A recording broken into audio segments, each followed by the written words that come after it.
Welcome to Yazhini சமையல். இன்னைக்கு நம்ம சேனலில் டேஸ்டான கோவில் புளியோதரை வீட்டிலையே ஈஸியாக எப்படி செய்கிறதுன்னு பார்க்கலாம். புளியோதரையில் நிறைய வெரைட்டிஸ் இருக்குது. அதில் இது ஒரு மெத்தட். இது ரொம்ப டிஃப்ரெண்ட்டாக இருக்கும், டேஸ்ட்டும் ரொம்ப சூப்பராக இருக்கும். அதோட இந்த ரெசிபியை இன்ஸ்டண்ட்டாக ஈஸியாக செஞ்சிடலாம். இப்போது இதுக்கு தேவையான இன்க்ரீடியன்ட்ஸ் என்னன்னு பார்த்துடலாம். கடலை எண்ணெய் தேவையான அளவு, நல்லெண்ணெய் தேவையான அளவு,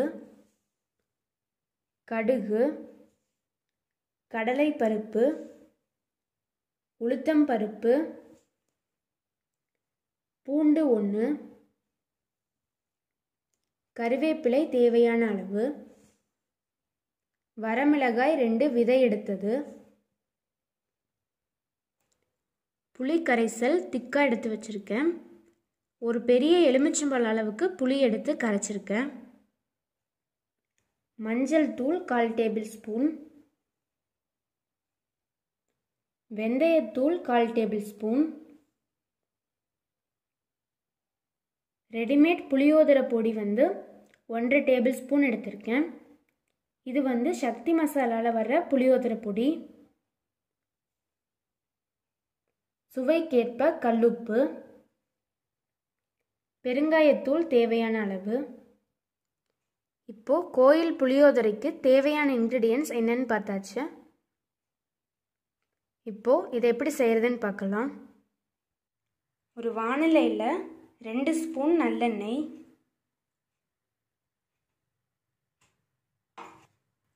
3 ஸ்பூன் கடலை எண்ணெய்,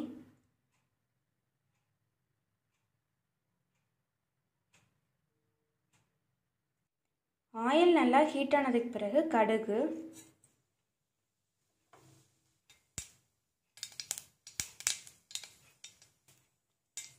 கடுகு நல்லா பொரிஞ்ச பிறகு கடலைப்பருப்பு, உளுந்து, நெக்ஸ்ட்டு பூண்டு ஆட் பண்ணிக்கலாம். பூண்டு ஆட் பண்ணி நல்லா ஃப்ரை பண்ணிக்கோங்க.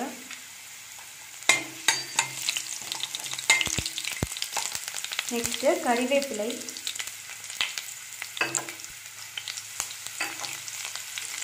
வரமிளகாய் இது எல்லாத்தையும் ஆட் பண்ணி நல்லா மிக்ஸ் பண்ணிக்கலாம்.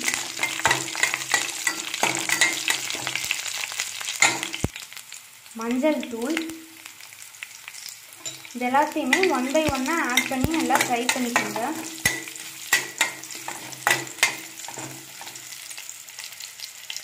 அடுத்ததாக புளி கரைசல் ஆட் பண்ணிக்கலாம்.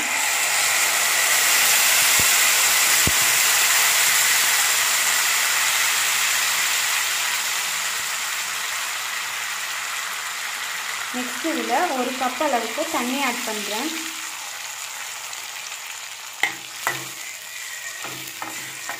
தண்ணி ஆட் பண்ணி நல்லா மிக்ஸ் பண்ணிக்கோங்க.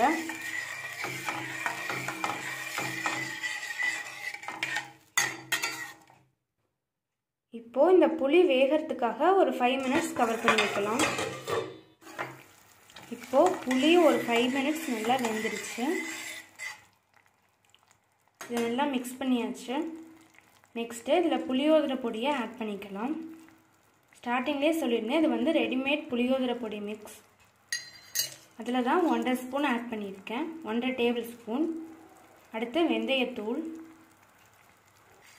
பெருங்காயத்தூள் இது எல்லாத்தையும் ஆட் பண்ணி நல்லா மிக்ஸ் பண்ணிக்கோங்க.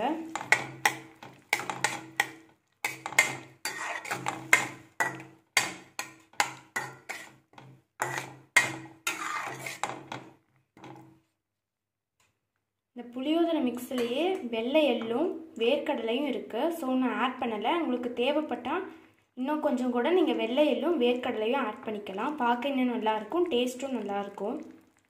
நெக்ஸ்ட்டு உப்பு ஆட் பண்ணிக்கலாம். உப்பு ஆட் பண்ணி நல்லா மிக்ஸ் பண்ணிக்கோங்க.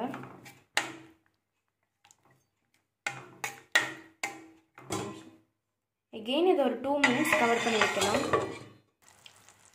நானும் இதில் கொஞ்சமாக வேர்க்கடலை ஆட் பண்ணிக்கிறேன். வேர்க்கடலை ஆட் பண்ணி நல்லா மிக்ஸ் பண்ணிக்கலாம்.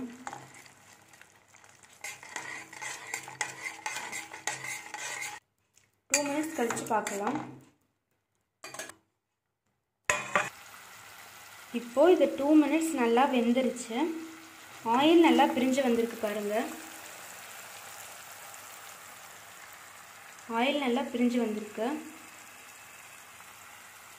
இப்போ ஸ்டவ்வை ஆஃப் பண்ணிடலாம். இப்போ இதை அடுப்புல இருந்து இறக்கியாச்சு. இதில் வேக வச்சு வச்சிருக்க சாதத்தை ஆட் பண்ணிக்கலாம். நல்லா சூடான சாதமாக எடுத்திருக்கேன். இப்போ இதில் ஆட் பண்ணலாம்.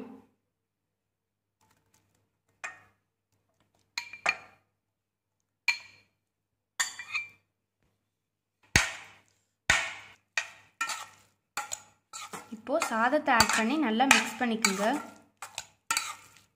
சாதமும் நல்லா ஹீட்டாக இருக்கணும், இதுவும் நல்லா ஹீட்டாக இருக்கணும். ஹீட்டாக இருக்கும் போது ஆட் பண்ணி மிக்ஸ் பண்ணுங்க. இப்போது புளியோதரையை நல்லா மிக்ஸ் பண்ணியாச்சு. டேஸ்டான இன்ஸ்டன்ட் கோவில் புளியோதரை வீட்டிலையே ஈஸியாக ரெடி ஆயிடுச்சு. இது ஸ்டூடெண்ட்ஸ்க்கு லஞ்சாகவும் பேக் பண்ணலாம். அதோட ஆஃபீஸ் போகிற லேடிஸ்க்கும் இது ரொம்ப யூஸ்ஃபுல்லாக இருக்கும். இந்த ரெசிபியை நீங்களும் உங்கள் வீட்டில் கண்டிப்பாக ட்ரை பண்ணி பாருங்கள். ட்ரை பண்ணி பார்த்துட்டு உங்கள் கமெண்ட்ஸ் எனக்கு சொல்லுங்கள். இந்த வீடியோ உங்களுக்கு பிடிச்சிருந்தா தம்ஸ் அப் கொடுங்க, ஷேர் பண்ணுங்கள், என்னோட சேனலை சப்ஸ்கிரைப் பண்ணுங்கள். அதோட பக்கத்தில் இருக்க பெல் ஐக்கானையும் ப்ரெஸ் பண்ணுங்கள். கீழே டிஸ்கிரிப்ஷனில் கொடுத்துருக்க என்னோட Instagram page, Facebook page and WhatsApp broadcast குரூப்லையும் கண்டிப்பாக ஜாயின் பண்ணுங்கள். இப்போது ஸ்க்ரீனில் தெரிகிற வீடியோஸை இது வரைக்கும் நீங்கள் பார்க்கலன்னா அதையும் கண்டிப்பாக கிளிக் பண்ணி பாருங்கள். Thank you. Have a nice day.